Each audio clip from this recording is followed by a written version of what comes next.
헬라어로 에고 에이미 선언이라고 해요. 영어로 말하면 I am 이라는 뜻이에요. 나는 누구누구다 라는 자기 계시 7가지가 나옵니다.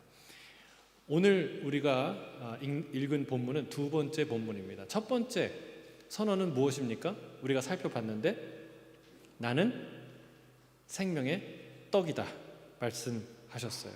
그게 첫 번째 선언이에요. 우리가 그 말씀을 자세히 살펴보면서 느낀 게 있어요. 우리 예수님은 언어의 연금술사, 언어의 마술사시구나. 한 단어, 한 표현으로 어떻게 그렇게 정확하게 예수님 자신에 대한 본질을 또 그 내적인 이 성품을 정확하게 드러내시는가? 여러분 기억나세요? 생명의 떡이다. 이 떡과 예수님의 공통점. 물론 떡으로 번역했지만 원어는 빵이겠죠? 우리나라 말로는 우리나라 문화에 맞게는 밥으로 번역했으면 딱 좋았을 텐데 나는 너의 밥이다. 조금 다른 뉘앙스지만 밥이다, 음식이다. 이 떡과 예수님과 무슨 공통점이 있었죠? 5가지를 살펴봤어요. 기억이 안 나시는 표정이에요. 첫째는 생명을 준다는 거죠. 먹으면 살아나고 힘이 나고 생명이 돼요. 두 번째는 다 준다는 거예요. 몽땅 먹어 치운다. 다 준다. 남김없이 준다. 세 번째는 이 음식이 우리에 들어와서 하나가 된다는 거예요. 나 자신이 되고 내가 되죠. 주님과 우리는 그런 사이예요. 그리고 음식은 맛의 세계는 풍성하다고 그랬어요. 하나님은 우리에게 풍성함을 주시는 분이에요. 맛의 세계를 열어주시듯이 주님은 너무나 맛있고 아름다운 세계예요. 또 마지막으로 이 음식은 가지는 것으로 충분하지 않아요. 지켜보는 것으로 충분하지 않아요. 이 음식은 먹어야 합니다. 예수님도 마찬가지예요. 예수님은 아는 것으로 바라보는 것으로 충분하지 않아요. 예수님은 먹어야 돼요. 나를 먹으라 말씀하셨죠. 어떻게 이렇게 정확한 언어로 자신을 표현하셨을까? 놀랍습니다. 자, 예수님께서 두 번째 단어로 자신을 나타내시는데 그것이 바로 빛입니다. 빛. 배경은 7장에 이어서 초막절에 일어난 일로 보입니다. 왜냐하면 물과 빛은 초막절을 상징하는 대표적인 이미지이기 때문에 그렇습니다.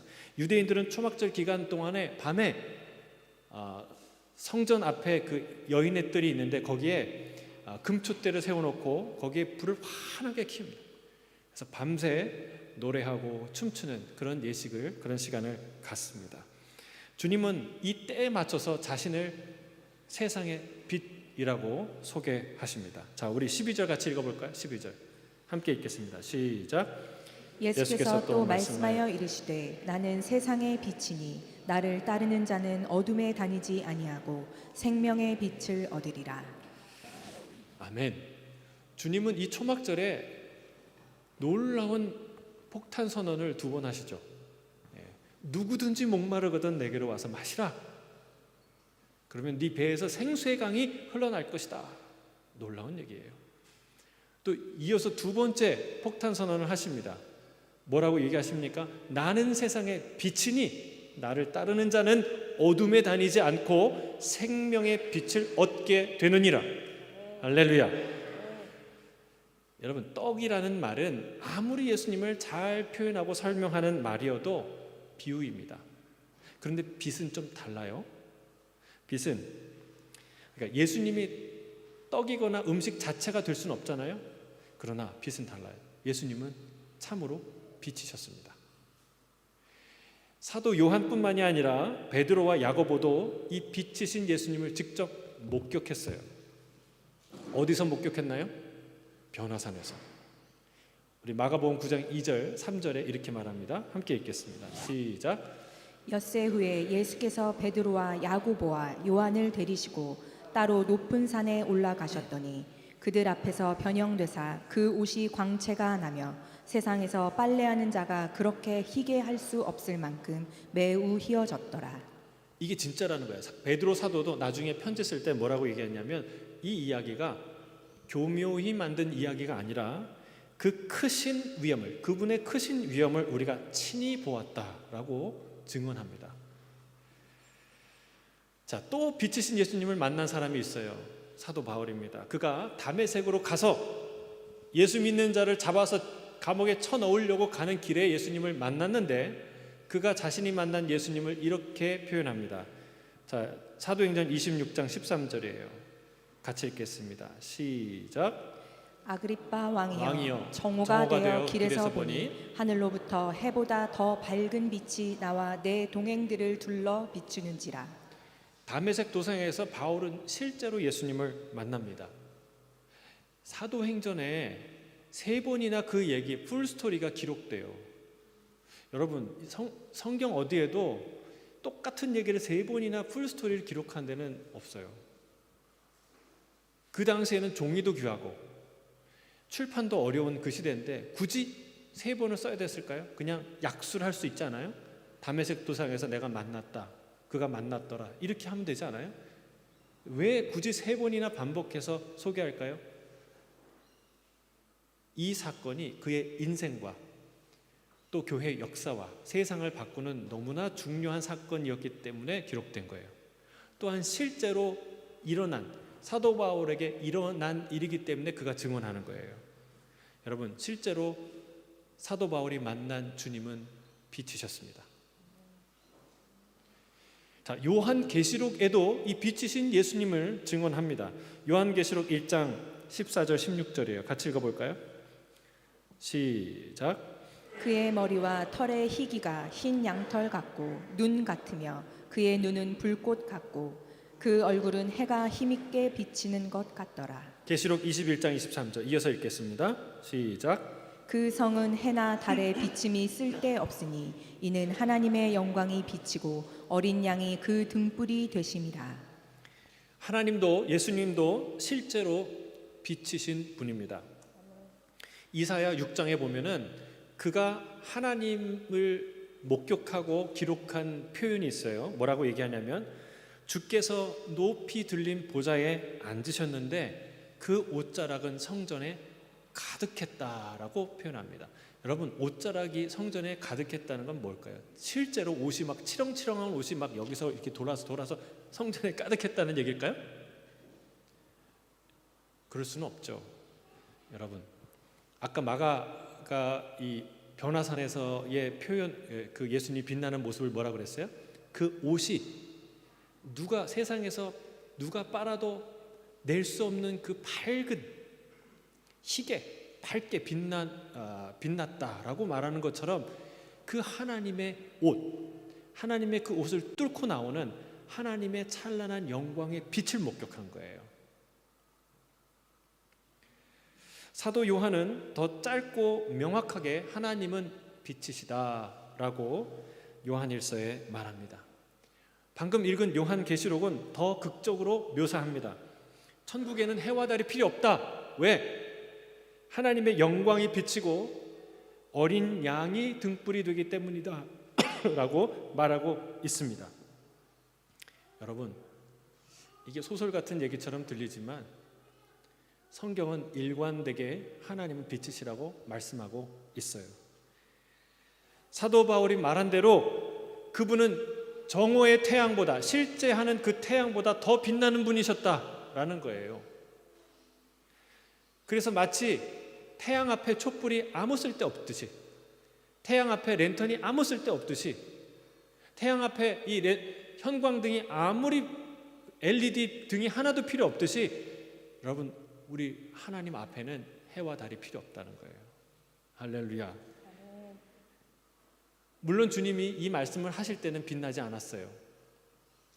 육신의 눈으로는 그저 저 나사렛 촌동네에서 온 그냥 청년일 뿐이었어요. 인간의 형상, 종의 형상으로 오셨기 때문에 그렇습니다. 그러나 그 순간에도 우리 주님은 빛난 줄로 믿습니다. 그 어떤 존재보다 강력한 빛을 발하고 계셨습니다. 여러분, 빛은요 가시광선만 있는 게 아닌 거 아시죠? 자외선도 있고 적외선도 있고 X선도 있고 감마선도 있고 델타선도 있고 엄청나게 많아요. 여러분, 이 순간에도 주님은 빛나셨어요. 뭘 보면 알 수 있는가? 그 빛에 저항하는 무리들의 강도를 보면 알 수 있습니다. 여러분, 굉장히 험한 이 분위기예요.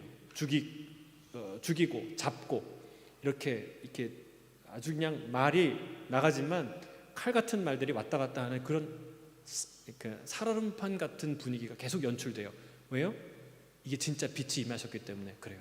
그래서 사도 요한은 1장에 이 분위기를, 이 상황을 뭐라고 묘사하는지 아십니까? 자, 4절부터 이렇게 얘기합니다. 그 안에 생명이 있었으니 그 생명은 사람들의 빛이라. 빛이 어둠에 빛이 돼 어둠이 깨닫지 못하더라. 참빛 곧 세상에 와서 세상을 비추는, 각 사람에게 비추는 빛이 있었나니 그가 세상에 계셨으며 세상은 그로 말미암아 지은 바 되었을 때 그 세상이 그 빛을 알지 못하였고 자기 땅에 오매 자기 백성이 영접하지 않았다라고 말하고 있는 거예요. 이런 갈등이 있는 거예요. 참 빛이 왔는데, 자기 땅에 왔는데 그걸 모르고 영접하지 않고 대적하고 싸우는 그런 상황이었던 것이죠. 여러분, 언제 어둠이 저항할까요? 강력하게 저항할까요? 빛이 임할 때입니다. 빛이 강할수록 어둠은 더 강력하게 저항합니다. 어둠이 빛을 깨닫지 못했다라는 말은 빛을 인지하지 못했다라는 말이 아니에요. 그 말은 빛을 받아들이지 못했다라는 말입니다. 왜 그렇습니까? 그들은 어둠을 사랑하는 자들이었기 때문에 그렇습니다. 빛이신 주님께서 오셔서 이렇게 선언하는 거예요. 이제 어둠 가운데 오셔서 말하는 거예요. 나를 따르는 자는 어둠에 다시 다니지 아니하고 생명의 빛을 얻을 것이다. 아멘. 할렐루야. 우리가 여기서 이 말에서 우리가 세 가지를 알 수 있어요. 이 말은 너무나 중요한 말씀이에요. 여러분 꼭 기억하세요. 붙드세요. 자, 첫째로 우리가 알 수 있는 것은 빛을 따르는 자에게만 이런 현상이, 이런 축복이 주어진다는 것을 우리가 볼 수 있습니다. 빛을 따른다는 것은 어둠을 버린다는 거예요. 빛으로 나온다는 거예요. 빛 안으로 들어가서 빛 안에 거한다는 것입니다. 또한 빛을 떠나지 않고 빛을 따라다닌다는 말입니다. 이 빛은 예수 그리스도이신 줄 믿습니다.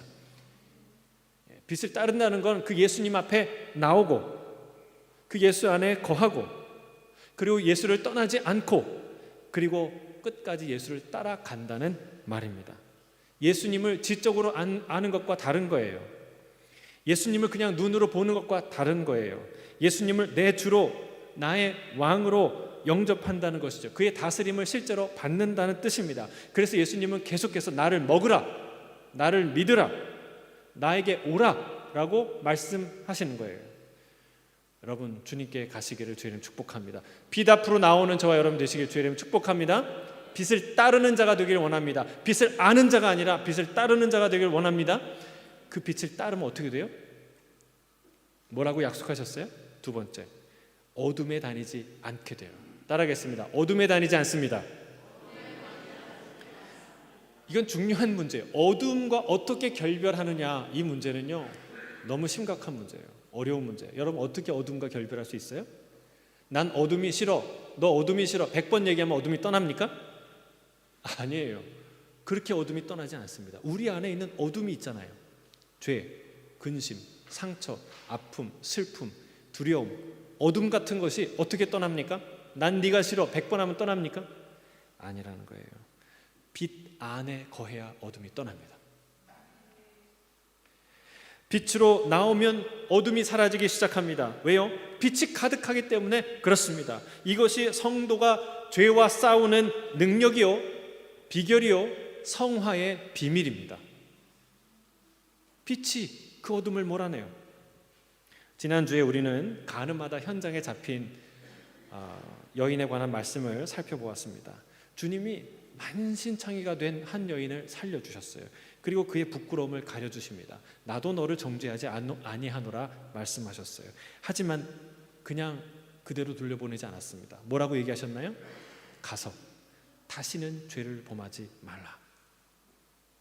죄를 범했을까요? 안 범했을까요? 네? 분명한 건 한 가지 있어요. 전과 같을 수는 없었을 거예요. 내가 살았다는 안도감, 용서받았다는 감격, 이 은혜 때문에 전과 같이 살 수는 없었을 거예요. 그러나 또다시 연약한 인간은 죄를 진다는 것을 우리는 압니다. 우리는 평생 죄와 싸워야 한다는 것을 잘 압니다. 그럼 어떻게 죄와 싸워 이길 수 있습니까? 어떻게 이 어둠을 우리에게서 몰아낼 수 있습니까? 여러분, 이 위치가 그 여인의 이야기가 삽입되었다고 말씀했잖아요. 우리가 살펴봤잖아요. 근데 이 위치가 절묘한 게 바로 이것 때문에 그 여인이 어떻게 그 안에 있는 어둠, 죄와 싸워 이길 수 있을까요? 오늘 그 비밀이 나오는 거예요. 여러분, 우리가 어떻게 죄와 싸워 이길 수 있습니까? 그리스도인들이 어떻게 날마다 변화되고 거룩하게 변화되는, 예수님을 닮아가는 그런 비결은 무엇입니까? 빛 가운데 거하는 거예요. 빛 가운데 거하는 거예요. 빛 가운데 있으면 처음에는 뭐예요? 빛이 불편해요. 어색해요. 참 불편해요. 처음에는요, 빛이 불편하다가 조금 더 견디고 앉아 있으면은요, 가끔씩 어둠이 그리워지다가 그리고 더 그 상태를 지나서 견디고 있으면 어떻게 돼요?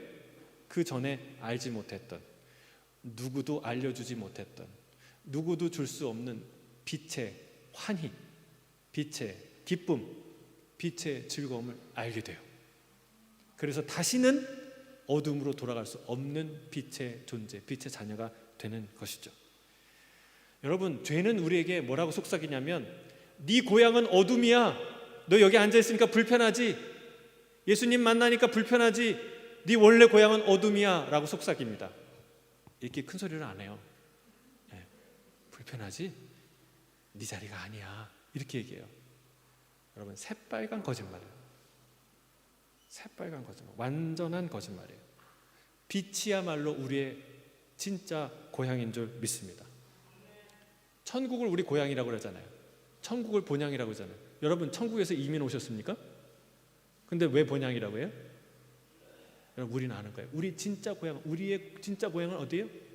찬란한 영광과 빛으로 가득했던 에덴 동산, 그곳이 우리의 진짜 고향인 거예요. 우리가 회복하고 돌아가야 될 고향인 거예요. 빛 안에 거하시길 주의 이름으로 축복합니다.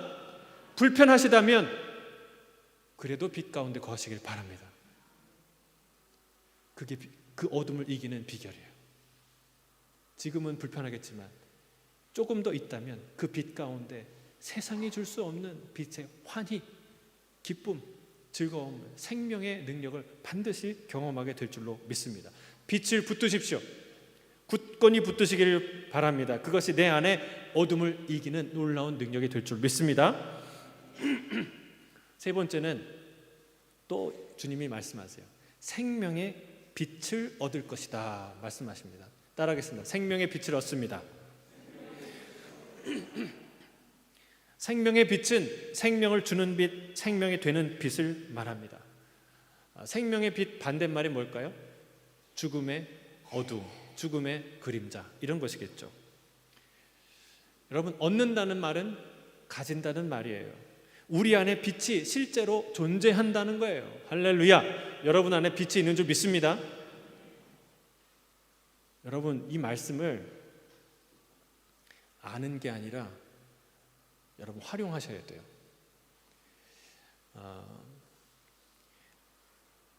누구든지 목마르거든 내게로 와서 마셔라 라는 이 말씀, 요한복음 7장 37절 38절 말씀, 그리고 오늘 이 말씀 요한복음 8장 12절 말씀, 왜 중요한가? 멋진 신학적인 선언이기 때문이 아니에요. 약속이기 때문에. 여러분, 이 약속은 사용해야 돼요. 계약서를 사용하듯이, 그렇죠? 예. 무슨 어려운 일 있으면 계약서를 갖고 얘기하잖아요. 마찬가지로 하나님의 이 언약은 붙들어야 돼요. 여러분, 우리 안에 어둠이 떠날 줄 믿습니다. 목마르잖아요. 그럴 때 이 약속을 믿는 거예요. 주님을 믿는 자에게 누구든지 그 안에서 생수의 강이 흘러난다고 하시지 않았습니까? 주님, 이 시간 그 놀라운 생수의 은혜를 경험하게 해 주옵소서. 주님, 어둠에 거하지 않는다고 하지 않았습니까? 어둠의 그림자가 나를 붙들고 나를 쫓아오고 나를 위협하고 나를 두렵게 합니다. 이 어둠을 쫓아내게 하여 주시옵소서. 여러분, 언약을 붙드셔야 돼요. 사용하셔야 돼요. 여러분, 우리 안에 빛이 실제로 존재한다는 거예요. 그 빛이 우리의 생명이 되고 그 빛이 우리의 거룩이 되고 그 빛이 우리의 능력이 될 줄 믿습니다. 모세가 40일 동안 하나님을 뵙고 왔어요. 근데 그 얼굴이 어떻게 됐습니까? 얼굴이 반쪽이 됐나요? 얼굴이 빛나기 시작했어요. 깜짝 놀랐어요. 마치 그 뜨거운 불에 달군 쇳덩이처럼 그 하나님의 영광의 빛에 40일 동안 노출됐던 그 모세의 얼굴이 빛나기 시작했어요. 그 40일 동안 하나님의 빛이 전이된 거예요. 여러분, 이것과 똑같이 그때 그래서 평소에는 수건을 쓰고 있어야 돼요. 후드를 쓰고 사람들이 그걸 얼굴을 못 보고 두려워하지 않도록. 여러분, 이와 같은 원리가 우리에게도 일어난다는 거예요. 할렐루야. 할렐루야. 여러분, 빛이신 주님과 함께 있으면 그 생명의 빛이 나에게 전이 되는 줄 믿습니다. 구원이란 죽음이라는 어둠에서 벗어나 그 생명의 신비한 빛 가운데 들어가는 것이요, 그 생명의 빛을 소유하는 것인 줄 믿습니다. 죽음의 어둠에 절었던 내 얼굴이 생명의 빛이 깃들기 시작하는, 감돌기 시작하는 놀라운 변화가 일어나기 시작합니다. 여러분, 예수 믿고 얼굴빛이 변했다는 게 수많은 사람의 공통점이에요. 그렇죠? 우리 옆에 있는 분 얼굴 좀 볼까요? 당신 예수 믿고 얼굴 바뀌셨습니다. 인상이 바뀌셨나요? 왜? 내 안에 어둠이 떠나갔거든요. 빛이 임하거든요. 여러분, 이사야 60장에 이렇게 말하고 있습니다. 일어나 빛을 발하라. 이는 내 빛이 이르렀고 여호와의 영광이 내 위에 임하였습니다. 주님은 오늘 나는 세상의 빛이라 말씀하셨지만 마태복음 5장 그 산상수훈에서 우리를 향해서 뭐라고 말씀하셨냐면 너희는 세상의 빛이라 말씀하셨어요. 할렐루야. 우리 안에 빛이 있는 줄 믿습니다. 여러분, 이걸 인식하셔야 돼요. 우린 빛의 자녀예요. 그 빛이 우리의 생명이 되고 우리의 거룩이 되고 우리의 능력이 되는 거예요. 그 빛이 우리 안에 어둠을 떠나게 하는 거예요. 자, 13절입니다. 13절. 바리새인들이 가만히 있지 않습니다. 이렇게 얘기합니다. 시작. 내가 너를 위하여 증언하니 내 증언은 참되지 아니하도다. 그들이 또다시 반문합니다. 내가 너를 위하여 증언하니 내 증언이 참될 수 없다. 논리적으로 보면 맞는 말입니다. 재판을 받는 자가 자기를 변호하면서 내가 증인이다, 내가 그거 봤다 아무리 주장해도 받아들여지지 않지요. 그들의 주장은 일견 맞는 얘기예요. 그러나 여러분, 그들의 말은 맞지만 동시에 틀립니다. 왜 그럴까요?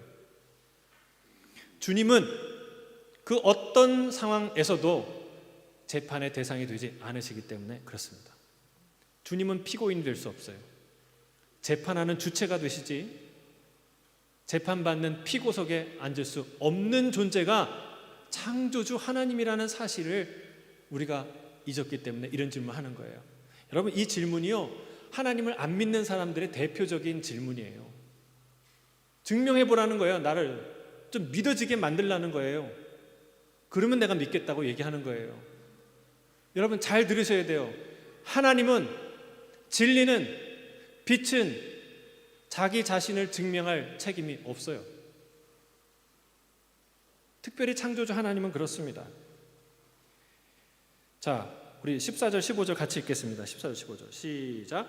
예수께서 대답하여 이르시되 내가 나를 위하여 증언하여도 내 증언이 참되니 나는 내가 어디서 오며 어디로 가는 것을 알거니와 너희는 내가 어디서 오며 어디로 가는 것을 알지 못하느니라. 너희는 육체를 따라 판단하나 나는 아무도 판단하지 아니하노라. 잘 들으세요. 이게 엄청나게 중요한 얘기예요. 내 증언은 참되다. 왜냐하면 내가 어디서 왔는지 알고 너희는 그것을 내가 어디서 왔는지 모르기 때문이다 라고 얘기해요. 그리고 중요한 얘기래요. 너희는 육체대로 판단하지만 나는 아무도 판단하지 않는다. 이거는 정죄하지 않는다는 뜻이 아니에요. 여기에 생략된 말이 있어요. 그런 방식으로, 나는 그런 방식으로 아무도 판단하지 않는다. 육체성 안에 갇히지 않는다는 거예요. 어떤 한계가 없는 무한한 존재라는 말입니다. 여러분, 실제로 하나님이 여기 나타났다고 칩시다. 그러면 여러분 어떻게 반응하시겠습니까? 당신이 하나님인 것 같긴 한데 진짜 하나님인 증거가 있습니까? 라고 묻겠습니까? 모세가 불타는 떨기나무에서 하나님을 만났어요. 그가 당신의 이름이 무엇인지 묻기는 했지만 그러나 당신이 하나님인지 묻지 않았어요. 당신이 그 하나님, 아브라함의 하나님이신지 그걸 증명해 달라고 요청하지 않았어요. 여러분, 이게 진짜 하나님을 만난 사람들의 동일한 한결같은 반응입니다. 여러분, 인간이 우리가 하나님의 존재를 완전하게 증명할 수 없는 이유는 우리가 육체에 갇혀 있기 때문에, 육체대로 판단할 수밖에 없기 때문에 그렇습니다. 우리가 어떤 한계를 갖고 있어요? 저는 눈이 앞에 달렸어요. 뒤에 안 달렸어요. 여러분, 눈이 뒤에 달린 분 계세요? 여러분 앞에 보지만 내가 뒤를 보려고 뒤를 돌아서는 순간 여러분이 안 보여요. 윤호상 장로님이 이 자리에서 이쪽으로 옮기신 거 몰라요. 그게 인간의 한계예요. 우리는 육체성이라는 스스로의 한계를 벗어날 수 없어요. 마치 장님들이 코끼리를 만지는데 코끼리는 이러하다, 코끼리는 저러하다가 말하는데 일치가 안 되듯이 우리는 그런 육체적 한계성을 갖고 있습니다. 그러나 하나님은 그 육체의 한계에 국한되시는 분이 아닙니다. 이성과 경험의 세계를 초월하시는 분이에요. 우리의 판단력은 스스로의 육체성을 넘어설 수 없어요. 그런 한계를 가진 존재가 무한한 존재에게 자신을 증명해보라고 말하는 거예요. 이게 얼마나 어리석은 질문입니까? 자, 오늘 16절, 17절, 18절 같이 읽겠습니다. 시작. 만일 내가 판단하여도 내 판단이 참되니 이는 내가 혼자 있는 것이 아니요 나를 보내신 이가 나와 함께 계심이라. 너희 율법에도 두 사람의 증언이 참되다 기록되었으니 내가 나를 위하여 증언하는 자가 되고 나를 보내신 아버지도 나를 위하여 증언하시느니라. 자, 이 얘기는 조금 무리가 있어 보여요. 논리적으로 보면. 왜냐하면 두세 사람의 증언으로 참되다고 말할 때 그 두세 사람의 증언 가운데 이렇게 재판을 받는 당사자의 증언은 포함되지 않기 때문에 그래요. 그런데 이 말을 예수님이 하신 이유가 뭘까요? 여기에서 중요한 포인트가 뭘까요? 두세 사람? 아니 2,000명, 3,000명 증인을 모아와도 이 한 명의 증인과 비교될 수 없는 결정적인 증인이 나에게 있어. 그분은 누구예요? 나를 보내신 분이고 나의 아버지이신 그 하나님이야 라는 이 얘기하는 거예요. 여러분, 우리는 인간의 수준에서 하나님을 판단하려고 해요. 그러나 주님이 얘기하는 거예요. 여러분, 하나님이 이 땅에서 내려왔는데 하늘에서 내려왔다고 하면 그게 무슨 의미인지 아시겠습니까? 설명해줘도 알겠습니까? 모른다는 거예요. 자꾸 우리는 모른다고, 믿어지지 않는다고 말하는 거예요. 물론 그런 질문 자체가 무의미하다는 건 아닙니다. 그런 질문 가운데 주님을 만나시기를 주의 이름 축복합니다. 그러나 근본적인 차이가 있다는 거예요. 하나님과 우리 사이에는 그런 근본적인 차이가 있다는 거예요. 그들은 예수님께 내 아버지가 어디 있냐고 물었습니다. 고약한 질문입니다. 왜냐하면 이미 알았기 때문이죠. 예수님께서 말씀하시는 아버지가 하나님을 지칭한다는 것을 그들이 알 수 있어요. 알았어요. 20절에 보면 잡는 사람이 없으니 라고 언급했는데 이것은 잡고 싶었다는 말이고 잡으려 했다는 말이에요. 잡고자 했으나 잡을 수가 없었다는 말이죠. 그들은 예수님의 입으로부터 더 확실한, 더 분명한 신성모독의 단서를 얻고자 했기 때문에 이 질문을 한 것입니다. 그럼에도 불구하고 주님은 당당하게 말씀하시죠. 그래도 그들은 예수님을 체포하지 못했어요. 왜요? 예수님 안에서 뿜어져 나오는 엄청난 포스 때문에 그래요. 성경은 증언합니다. 예수님은 권위 있는 자와 같고 그들의 서기관들과 같지 아니함이러라 말씀하십니다. 주님이 말씀하세요. 너희는 나를 알지 못하고 따라서 내 아버지도 알지 못한다. 나를 알았더라면 내 아버지도 알았을 것이다. 여러분, 이게 문제의 핵심이에요. 우리는 알 수 없어요. 왜? 육체를 따라 판단하기 때문에 그렇습니다. 스스로 알 수 없는 질문을 하는 거예요.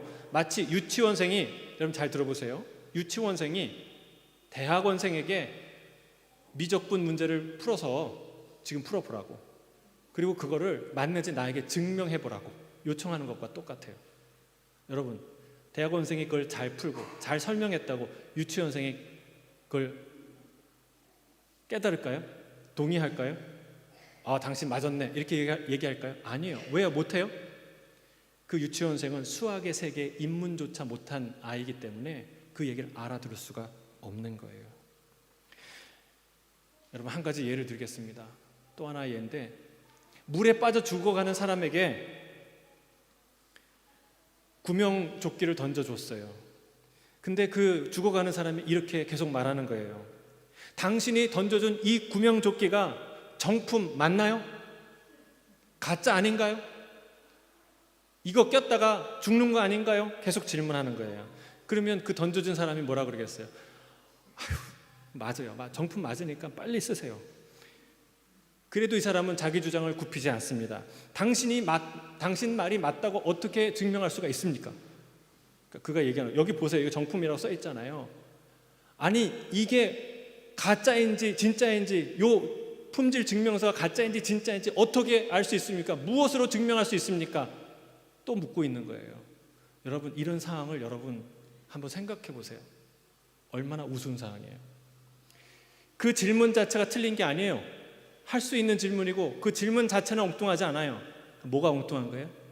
지금 상황 자체에서 이 질문은 엉뚱한 거예요. 어리석은 거예요. 그가 그 구명조끼가 진품이라는 것을 깨달았을 때는 언제예요? 그가 저 세상 사람이 되고 나서요. 증명은 어떻게 해야 돼요? 그 구명조끼를 입고 나서 이게 정품이었고, 자기가 살면 아, 이게 정품이었구나 라는 것이 증명되는 거예요. 믿음이란 바로 이런 것입니다. 다 증명이 되어서 이해가 되어서 믿는 것이 아니라 믿기 때문에, 믿고 나서 그것이 증명되는 거예요. 여러분, 그게 우리 인간의 한계예요. 하나님의 자리예요. 우리가 하나님을 이해하고 믿을 방법은 없어요. 또 하나 예를 들게요. 우리 장혜선 집사님이 한국에서 잘 나가는 미용 그 디자이너셨죠.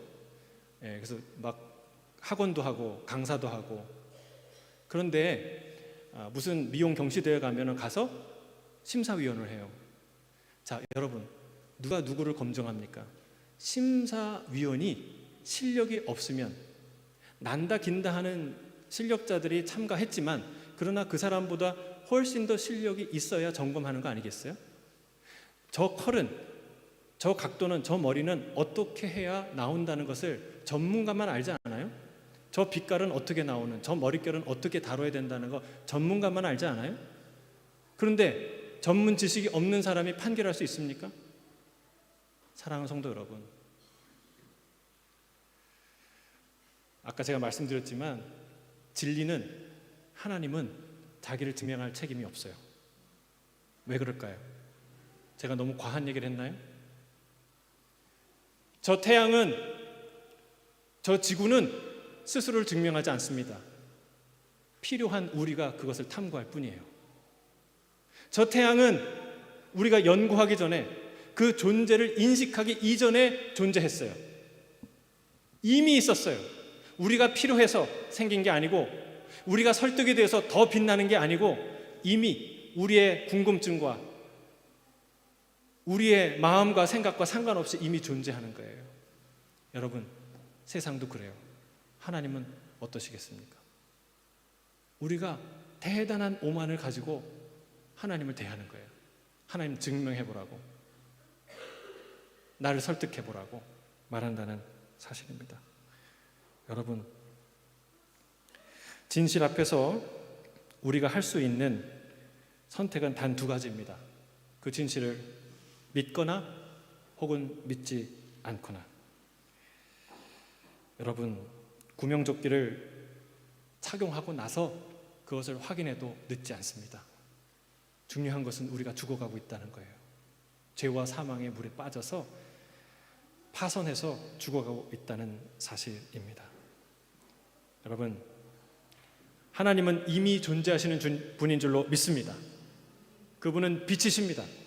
그 빛이 세상에 오셔서 우리를 비추실 때 우리는 비로소 그 빛을 알게 됩니다. 어둠에 속아 있음을, 어둠에 잡혀 있음을 그때 깨닫게 됩니다. 그리고 그 어둠을 버리고 빛으로 나아가게 되는 것이죠. 거기서 생명의 빛을 얻게 되는 줄 믿습니다. 예수 그리스도가 바로 우리에게 나타나신 그 생명의 참 빛입니다.